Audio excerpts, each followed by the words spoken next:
কৰিব লাগে কাল কাল মানে সময় সময়ে সকলোকে নিজে নিজে শিকাই দিব সময়ৰ লগত সকলোৱে নিজে নিজে শিকি যাব আহাৰ মাহত যে কঠিয়া পাৰিব লাগে আপুনি মই দেউতাক মাকে পুত্ৰবিলাকক ক'বলগীয়া হৈছেনে কোনোবা এদিনা নাই হোৱা এইটো সময়ৰ কৰ্ম কাৰণ খেতি কৰিলেহে দুবেলা দুসাঁজ ভালকৈ পেট ভৰি খাবলৈ পাম তাৰপাছত সেই কঠিয়া শাওণ মাহত গৈ ৰুবগৈ লাগে কেনেকৈ আলি পদূলি দিব লাগে তাৰপাছত যেতিয়া ধান ৰূপে সোণগুটি লাগিব আধা পকা হওঁতেই আঘোণ মাহ যেতিয়া সোমাব আমি কাচি লৈ সেই ধান পথাৰৰ পৰা আনি ভঁৰালত ৰাখি মৰণা মাৰি ঢেঁকীত বা মিলত বনাই তাক আমি সুন্দৰভাৱে আহাৰ হিচাপে গ্ৰহণ কৰিলেহে আমাৰ শৰীৰটোৱে শক্তি লাভ কৰিব পাৰিব এইবিলাক হ'ল বিষয় সম্বন্ধীয় সুখ এইবিলাক কৰিবৰ বাবে কোনেও কাকো শিকাব নালাগে সময়ে নিজে নিজে জীৱ শিকাই দিব কোনোবা পিতৃ মাতৃয়ে সন্তানক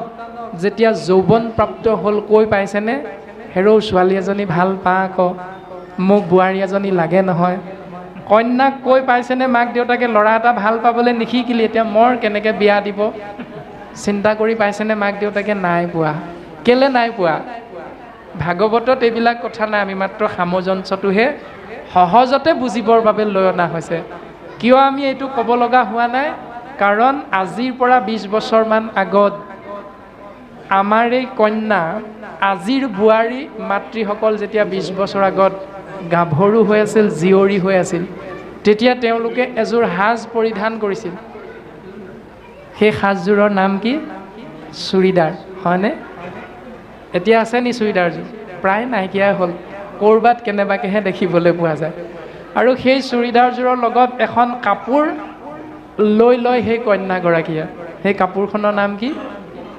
চুৰ্ণি তাৰ নামটো হ'ল দুপাট্টা তাৰমানে দুইফালে এনেধৰণে চিটা মাৰি লয় কাৰণে দুপাট্টা লাহে লাহে আধুনিকৰণ হ'ল এফালে লোৱা হ'ল ফেশ্বন আহিলে এটা ফালে ওলমাই লয় ইটো ফালে নলয় সেইটো হ'ল এক পাট্টা সেই দুপাট্টাৰ ঠাইত সেই একেখন বস্ত্ৰৰে নামটো হ'ল এক পাট্টা এফালে লোৱাৰ কাৰণ লাহে লাহে ফেশ্বন বাঢ়ি গ'ল আধুনিকীকৰণ হ'ল সেই কাপোৰখন একেবাৰে নাইকিয়াই হৈ থাকিলে আৰু সেইকাৰণে না পাত্তা হৈ গ'ল কাপোৰো না পাত্তা ছোৱালীও না পাত্তা নাই বুলিলে নাই থানাত গৈ খবৰ দিব লাগে বোলে আমাৰ ছোৱালীজনী নাই আজি 2 দিন হ'ল 3 দিন হ'ল এইবিলাক হ'ল সাম্প্ৰতিক সময়ত অৰ্থাৎ যুগৰ যুগতি যে সময়ৰূপী কৰ্ম কালে কৰ্মে মিলাই বেক বিষয়ৰ সুখ বিষয় সুখ ভোগ কৰিবলৈ এটি জীৱই কি কৰ্ম কৰিব লাগে আশ্ৰয় কৰিব লাগে কাক কেনেকুৱা ধৰ্ম কৰ্ম এইবিলাক সময় নিজে নিজে শিকাই যাব সেই ব্যাস তুমি এনেকুৱা কৰ্মবিলাক এই ভাগৱত শাস্ত্ৰত নিলিখিবা দেই তুমি লিখিবা এই ভাগৱতত কেৱল গোবিন্দৰ গুণ নাম যি নামত জীৱৰ কল্যাণ হয় যি নামত জীৱই পৰম গতি লাভ কৰিব পাৰে এই পৰম সত্যটো যদি আমি সমস্ত জনাই অনুধাৱন কৰিবলৈ চেষ্টা কৰিছোঁ যদি হৃদয়ংগম কৰিবলৈ চেষ্টা কৰিছোঁ তেতিয়াহ'লে আমি যি সমাজতে নাথাকোঁ আমি শাস্ত্ৰসন্মত শুদ্ধ পথটো প্ৰত্যেকেই আমি আশ্ৰয় কৰিব হয়তো পাৰিম আৰু এইটোকে আমাক ভাগৱতে উপদেশ প্ৰদান কৰিছে আৰু বৰ্তমান পদচন্দই কৈছিল যে মহাভক্ত উদ্ধৱৰ দুখ দেখি ভগৱন্তই কান্দিছে আৰু ভগৱন্তই কান্দি কান্দি উদ্ধৱক উপদেশ দিছে বুজাইছে উদ্ধৱক সেই উদ্ধৱ তুমি শুনাচোন এৰাম পিত বস্ত্ৰে মুচি মুখ তেজিয়ানি শ্বাস স্নেহে উদ্ধৱক ধৰি বুলিলায়াশ্বাস মহাভক্ত উদ্ধৱক ভগৱন্ত পুৰুষে মৰমেৰে সাৱটি ধৰি কৈছে যে সেই উদ্ধৱ তেজী চিন্তা চিত্ত স্থিৰ কৰা মহাশয় তজু দুখ দেখি মোৰ নহহে হৃদয় সেই উদ্ধৱ তোমাৰ যি দুখ এই দুখ দেখি ময়ো থিৰেৰে থাকিব পৰা নাই গতিকে উদ্ধৱ তুমি দুখ নকৰিবাচোন তোমাৰ চিত্ত তুমি স্থিৰ কৰা এই বুলি ভগৱন্ত পুৰুষে উদ্ধৱ মহাভক্তক মৰমেৰে সাৱটি ধৰি বুজাইছে কিন্তু তাৰ বিপৰীতে বাস্তৱসন্মত পৃথিৱীখনত আপোনাৰ মোৰ সন্তানক যদি কোচত তুলি লৈ মৰমেৰে সাৱটি ধৰি বুজাওঁ, আপোনাৰ মোৰ সন্তানে বুজেনে কথা? নুবুজে। মই সেইবিলাক একো নাজানো। এই তোমাৰ লগৰে একে ৰেংকতে চাকৰি কৰা এই শইকীয়াৰ পুতেকে বুলেট চলাই আছে, মই ক'ব নোৱাৰোঁ মোক এখন আনি দিব লাগিব। যিমান মৰমেৰে বুজালেও নহ'ব, মোক লাগে বুলিছোঁ দেউতা, মোক লাগেই। এইটো হ'ল সাম্প্ৰতিক সময়ৰ ছবি। কিয় এইটো হ'ব লগা হ'ল? কাৰণ সন্তানে পিতৃ মাতৃৰ কথা নামানে, তাৰ বিপৰীতে সন্তানে পিতৃ মাতৃৰ আচৰণহে আশ্ৰয় কৰে। সেই আচৰণটো আপোনাৰ মোৰ ভুল হৈ গ'ল। কেতিয়া ভুল হৈ গ'ল? যেতিয়া আপুনি মই সন্তানৰূপী জীৱ ব্ৰহ্মক শৰীৰত প্ৰৱেশ কৰাই প্ৰথমে আছিলি তই পিতৃৰ শিৰত ৰসৰূপে স্থিতি ভৈলি মাতৃৰ গৰ্ভত। 10 মাহ 10 দিন মাতৃৰ গৰ্ভত অৱস্থান হ'ল, পৃথিৱীলৈ আহিল। আমি গৰ্ভত থকাখিনি বাৰু বাদ দিয়া হৈছে, যে পৃথিৱীলৈ অহা হ'ল। অহাৰ পাছত আপোনাৰ মোৰ সন্তানটিয়ে যেতিয়া থুপুক থাপাককৈ খোজ কাঢ়ে, তেতিয়া যিখিনি ফুটা নুফুটাকৈ কথা কয় সন্তানে, শুনি আমাৰ প্ৰত্যেকৰে ভাল লাগে। কথাটো ভালকৈ নুফুটে, সেইকাৰণে শুনি অতীব ভাল লাগে সেই সময়ত। আৰু তেতিয়াই আমি কৃষ্ণ বুলি ক'বলৈ কোনেও নিশিকাওঁ। শিকাওঁ কি বুলি? কৃষ্ণ শব্দৰ বিপৰীত এই উভত মাতটো মাতিবলৈ শিকাই দিওঁ। আৰু এই উভত মাতটো মাতিবলৈ শিকাই দিয়া মানে আপুনি মই বুজিব লাগিব, শব্দ ব্ৰহ্ম হ'ল অক্ষয় ব্ৰহ্ম, ই কেতিয়াও ক্ষয় নহয়। সেই শব্দ ব্ৰহ্ম মাতিবলৈ শিকাই দিয়া মানে, শুনি ভাল লগা মানে আপুনি মই এটা বেয়া পুলি ৰুই দিলোঁ তেতিয়াই।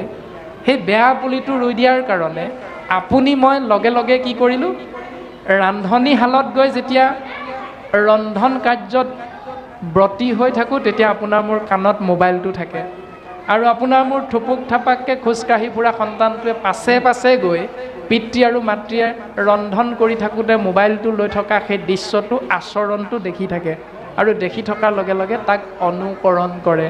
আৰু সেইকাৰণে অকণমান জনা বুজা হোৱাৰ লগে লগে মোবাইলটো নহ'লে সন্তানটোৱে ঠেন ঠেন মেন মেন কৰে। হয়নে বাৰু কথাটো? আপোনালোকে নিশ্চয় পাইছে, মোবাইলটো দিলে বৰ ভাল, আমনি নাই, মাক দেউতাকে কাম কৰি থাকিব পাৰে। কিন্তু এইটোৰ প্ৰভাৱটো, ভালটো আমি নল'বলৈ নাই কোৱা, কিন্তু যিখিনি বেয়া প্ৰভাৱ, এইখিনিৰ পৰা আমি যিমান পাৰোঁ সন্তানক আঁতৰাই ৰাখিবলৈ চেষ্টা কৰিব লাগে। আৰু দ্বিতীয়তে আপোনাৰভাৱে জানেই, আগৰ আমাৰ ককা আইতাসকলে ৰান্ধনি ঘৰত যেতিয়া সোমাই দুৱাৰখন মাৰি লয়, চেণ্ডেলযোৰ ভিতৰলৈ নিনিয়ে। কিন্তু আজিকালি কি হ'ল? চেণ্ডেল পিন্ধি কিটচেন হ'ল, ৰান্ধনি ঘৰ নাই। এই কিটচেনত ৰন্ধন কৰা প্ৰক্ৰিয়াটো আপোনাৰ সকলোৱে জানে, যুগৰ যুগতি। এই যুগৰ যুগতিটো যদি আপোনাৰভাৱে মানি ল'ব পাৰে, বা আমি সমস্তজনাই যদি এইটো মানি ল'ব পাৰোঁ, চেণ্ডেলযোৰ পিন্ধি ভাত ৰান্ধিলেনো কি হ'ব, তেতিয়াহ'লে সত্য যুগে ধ্যান, ত্ৰেতা যুগে যজ্ঞ, দাপৰত পূজা, কলিত হৰিৰ কীৰ্তন বিনাই, আৱৰ নাহিকে দুজা, এইটো কিয় মানি ল'বলৈ টান পাওঁ? যদি ভাগৱতে শ্ৰাদ্ধ পিণ্ড ভোজনীৰ কথা নাই কোৱা, এইটো পৰম্পৰা বুলি কিয় মানি থাকোঁ? এইটো আপুনি মই নিজক সোধাটো অতীৱ প্ৰয়োজন। যদি প্ৰত্যেকটো বস্তু যুগৰ যুগতি বুলি আপুনি মই এৰি দিব পাৰোঁ, তেতিয়াহ'লে এই সত্য বস্তুটোৰ পাছত আপুনি মই কিয় চিন্তা নকৰোঁ যে এই সত্য বস্তুৰ জৰিয়তেহে জীৱৰ কল্যাণ হ'ব বুলি শাস্ত্ৰই আমাক সুন্দৰভাৱে সিদ্ধান্ত দিছে।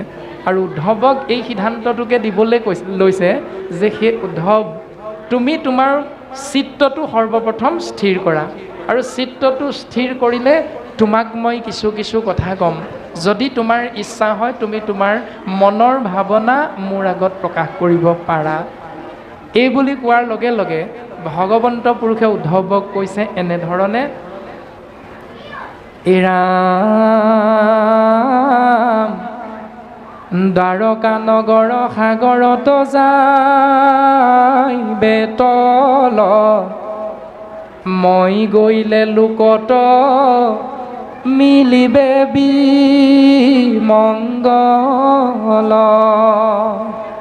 পিৰিবে দুৰ্জন কলি গুচিবে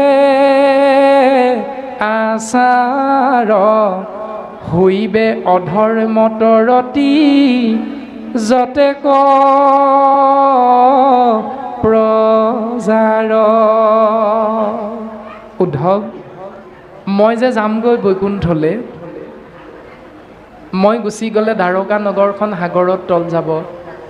মই গুচি গ'লে কলিৰ প্ৰাদুৰ্ভাৱ হ'ব, কলিৰ অৱতৰণ হ'ব, আৰু কলিৰ অৱতৰণ হোৱাৰ লগে লগে কলিৰ কৰাল গ্ৰাসত পৰি মনুষ্য নামৰ জীৱ, কলিৰ সময়ৰ এই প্ৰজাবিলাক আচাৰভ্ৰষ্ট হ'ব আৰু অধৰ্মী হ'ব। গতিকে উদ্ধৱ, তুমি শুনাচোন, যে মই গ'লে এইকেইটা হ'ব, কিন্তু তুমি যে কৈ আছা তোমাক মোৰ লগত লৈ যাব লাগে, তোমাক মোৰ লগত লৈ গ'লে কি হ'ব জানানে উদ্ধৱ? তুমি বয়নৰ্থ লুপ্ত হৈব জ্ঞান, ইটো ভকতিৰ পন্থ। উদ্ধৱ, মই গুচি গ'লে ওপৰত কৈ অহা কেইটা হ'ব, আৰু তুমি যদি মোৰ লগত গুচি যোৱা তেতিয়াহ'লে ভক্তিৰ জ্ঞান মাৰ্গটো লুপ্ত হৈ যাব, ভক্তি পথটো নাইকিয়া হৈ যাব। গতিকে সেই উদ্ধৱ, তোমাক মই কওঁ শুনাচোন, অধৰ্মে পিৰিবে যাইবে লোক অধোগতি, ভকতিক ৰাখি তুমি থাকিও সম্প্ৰতি। গতিকে ধৰাধামত তুমি ভক্তি ৰক্ষা কৰি জীৱৰ কল্যাণৰ অৰ্থে মোৰ আজ্ঞা শিৰোগত কৰি তুমি ইয়াত থাকিব লাগিব উদ্ধৱ। এই বুলি ভগৱন্ত পুৰুষে মহাভক্ত উদ্ধৱক উপদেশ প্ৰদান কৰিলে আৰু নিৰ্দেশ প্ৰদান কৰিলে, আৰু ভক্তিৰ জ্ঞানটো প্ৰদান কৰিছে কি বুলি? এৰা মুহুৰ বচন ইটো নচাৰিবা তুমি, শ্ৰৱণ কীৰ্তন প্ৰৱৰ্তায়া থাকা তুমি। ভকতি নভৈলে ভূমি, যাইবে ৰসাতল, মোৰ আজ্ঞা পালিয়া ৰহিও মহাবল। উদ্ধৱ, তুমি ভক্তি ৰক্ষা কৰি এই ধৰাধামত থাকা, আৰু ভক্তি মানে কি এই বুলি যদি আপোনাৰ মোৰ মনলৈ চিন্তা আহে, তেতিয়া উদ্ধৱৰ আগত কৈছে, উদ্ধৱ, ভক্তি মানে হ'ল ভজ ধাতু ইক্তিন হ'ল প্ৰত্যয় সমান ভক্তি। ভজ মানে ভাবি থকা, চিন্তা কৰি থকা, ইক্তিন মানে হ'ল প্ৰত্যয় অৰ্থাৎ আনন্দ। যাৰ কথা ভাবি থাকিলে মনুষ্য নামৰ জীৱই আনন্দৰ উপৰি আনন্দ অহৰ্নিশে লাভ কৰিব পাৰে। সহজানন্দ, চিদানন্দ, সচ্চিদানন্দ, পৰমানন্দ আদি নামবিলাক কাৰ নাম? ঈশ্বৰ কৃষ্ণদেৱৰ নাম। আৰু তেওঁৰ নাম আপুনি মই যদি ভাবি থাকোঁ তেতিয়াহ'লে সেয়াই হ'ল ভক্তি। শ্ৰৱণ কীৰ্তন প্ৰৱৰ্তায়া থাকা তুমি। ভাগৱতে এই পৰম সত্যটো ঈশ্বৰ কৃষ্ণ ভগৱন্তৰ নিজ মুখৰ দ্বাৰা প্ৰকাশ কৰোৱাইছে যে উদ্ধৱ, মোৰ নাম শ্ৰৱণ কীৰ্তন মহাভক্তি জীৱৰ মাজত যদি তুমি প্ৰচাৰ কৰা বা যি জীৱই আশ্ৰয় কৰে সেই জীৱৰ প্ৰতি মই কৃপা বৰ্ষণ কৰোঁ। কিন্তু মনত ৰাখিবা উদ্ধৱ, ভকতি নভৈলে ভূমি যাইবে ৰসাতল, মোৰ আজ্ঞা পালি ৰহিউক মহাবল। যদি ভক্তি নাথাকে এই ধৰাধামত তেতিয়াহ'লে এই ধৰা অৰ্থাৎ বসুমতী ৰসাতললৈ যাব লগা হ'ব।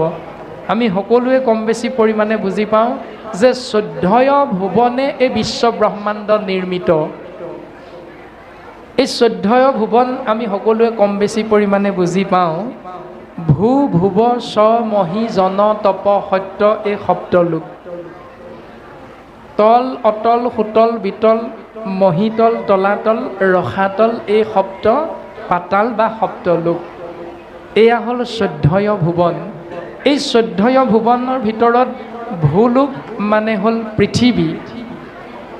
এই পৃথিৱী ধৰাধাম যদি ভক্তি জীৱই আশ্ৰয় নকৰে তেতিয়াহ'লে ই ৰসাতললৈ যাব লগা হ'ব উদ্ধৱ। এবাৰ ৰসাতললৈ গৈছিলে কেনেকৈ? গুৰু চৰিতে আমাক সুন্দৰভাৱে এজোকা পদে সিদ্ধান্ত দিয়ে, এই ৰামে পূৰ্বকালে ইটো ৰাজ্যে নাচিল ভকতি নানা দেৱ পূজা মাত্ৰ